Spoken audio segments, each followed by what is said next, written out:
What do you guys think of Tony Vitello's comments on a daily basis to the media and how refreshing it is?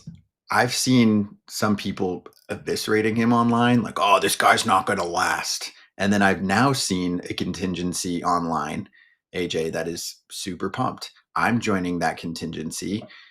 I'm not rooting for or against the Giants. I'm rooting for fun storylines to cover and stuff that we can talk about on our show. Tony Vitello is a walking soundbite. He was like that at Tennessee. It's just that now he's on a more national stage as he's in Major League Baseball.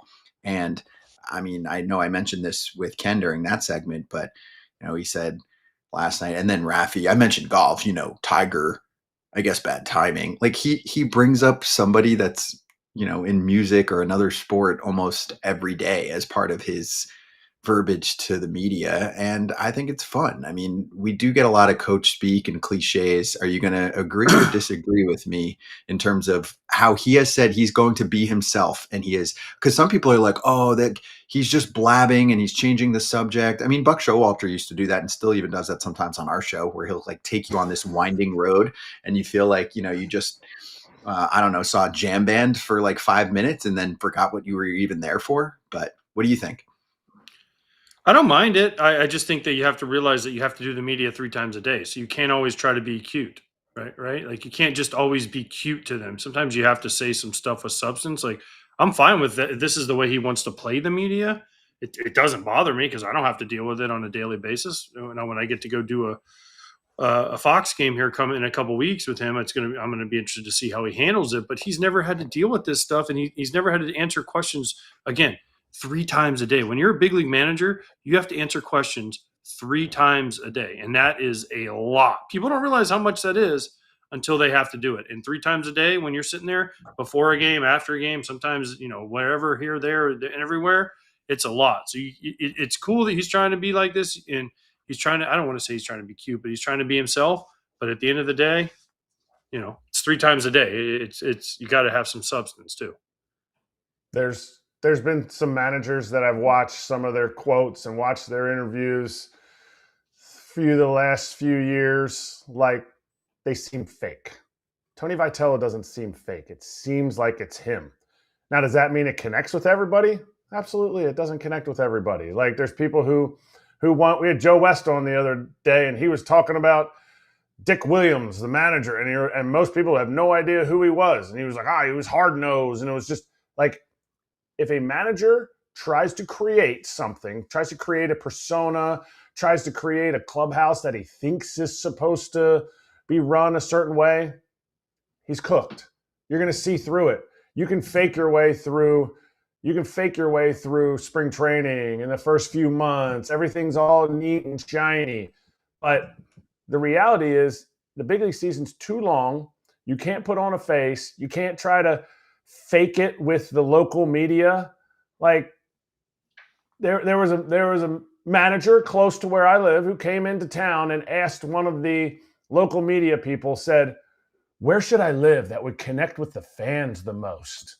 And the place where he chose to live in the city that's near here wasn't at all. It didn't connect with any of the Phillies fans, the Philly blue-collar fans who scrape together their $60 to come and watch the Phillies play and like get behind a team. Like, don't try to be fake. And I think Tony Vitello is not being fake. Is he different than other managers? Absolutely. But Tony Vitello is genuine because I say that because I don't really know him. But I say that because of hearing what Buster Posey has said about him, hearing what Jace Tingler has said about him.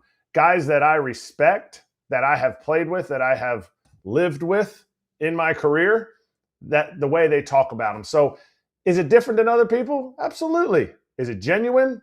Yes. And that's the only way it works for him. Hold up. You had a coach who said, oh, I'm going to live on Sylvester Street so I can tell the people I'm with them. He chose his living based on that. So brutal. Before he even found his place, like you can go through the fakeness of just, it's just never going to last. You're never going to have the genuine connection with your players. You're never going to have the genuine connection with the fans. And the reason is because the media is sitting there going, they're holding now they all hold their phones up. They don't have microphones. They're holding their phone up and they're waiting for you to say something because they know you're going to have some kind of take about something, but they don't ever connect with you because they're not really sure if you're being honest with them. Wow. I want to bring some strategy up. Let's run back-to-back tweets here. Giants took down the Mets last night. Manager Vitello used Ryan Walker in the 6th inning, and Susan Slesser tweeted, "It might be the most high leverage situation of the game." That was his reasoning, and he likened the extreme contrast between Robbie Ray and Walker, making an interesting point that teams are often excited to see a very good starter leave and seldom see a closer type next. An outside the box thought process there. And Alex Pavlovich, who also covers the team, added on. Tony Vitello said the staff talked before the game about using Walker right after Ray, since they're pretty much opposite looks, left, right, very different arm angles. He didn't want the Mets to feel comfortable after getting Ray out of the game. AJ, do you like this? I mean, they won the game, so it worked. But you also have to have a verified closer at the end of the game. They were up 7-2, so it was a little bit different. What if it was a 3-2 game and then he's like, man, I'd really like to have my closer guy back there in the back end. So, yeah, do I like this? Sure. But it's, again, who really loved this was a guy on MLB, network, Brian Kenny, that he really loves this. He's like, man, you should start the closer because those are the toughest 3 bats of the game. But at some point, good teams have closers that they use in closing situations. Does he not trust the other guys in the 7th, 6th, 7th, 8th inning? Yet he has to go right to Walker, who's supposed to be his closer. That's the only question I have. I didn't like it as much. I liked it when I'm seeing it happen in the game. When I heard afterwards that they talked about it before the game that they were gonna bring Walker in right after Ray. I don't know. Here's my gripe, and it's my gripe with people who say, well, the closer should get the first 3 outs because the first 3 hitters are the best hitters on the team, and now all of a sudden the game is only 8 innings long. As a hitter, you get 4 at-bats in the game. This is why I'm kind of against pinch hitting as liberally as some teams do, because as you take those at-bats, you get better. Now, would it be better to see all 4 at-bats against the same guy? Absolutely. You would have a much better chance. I get that. But you get better as the game goes on. Those at-bats are different in the 7th, 8th, and 9th inning than they are in the 1st through 6th inning. So to me, making decisions before the game, and maybe they just said, hey, we'll think about doing it. They didn't say we're going to do it, because you have to think about who you're going to bring in certain situations when Ray comes out of the game, but don't pre-script things. Do not get into pre-scripting things. It worked this time, but you have to be able to read the game. And he has a lot of really experienced big league coaches and managers on his staff that I think will help him read the game. Let's read the room. If you're winning 3-2, maybe it's the time. You're winning 5-2. Hey, you know what? This isn't college. We can go out and we can throw somebody out there who can only give up 1 run, and you're still winning by 2 runs. You mitigate those games a little bit differently. So just make sure we don't pre-script what's happening before the game actually is played out. That's fair, right? You can have some ideas and some plans, but then read what you're looking at, which is always important. And hey, remembering this is still a new guy on the scene. I think we've talked about this multiple times. He is going to be watched way more than most other new managers right now. But Blake Butera microscope versus Tony Vitello right now is going to be a little bit different. But he's not making those decisions on his own. I think sometimes fans go, the manager? What an idiot. Rarely, the manager's not really the one. Like a good bench coach, if you watch a game, a good bench coach is rarely watching intently each pitch.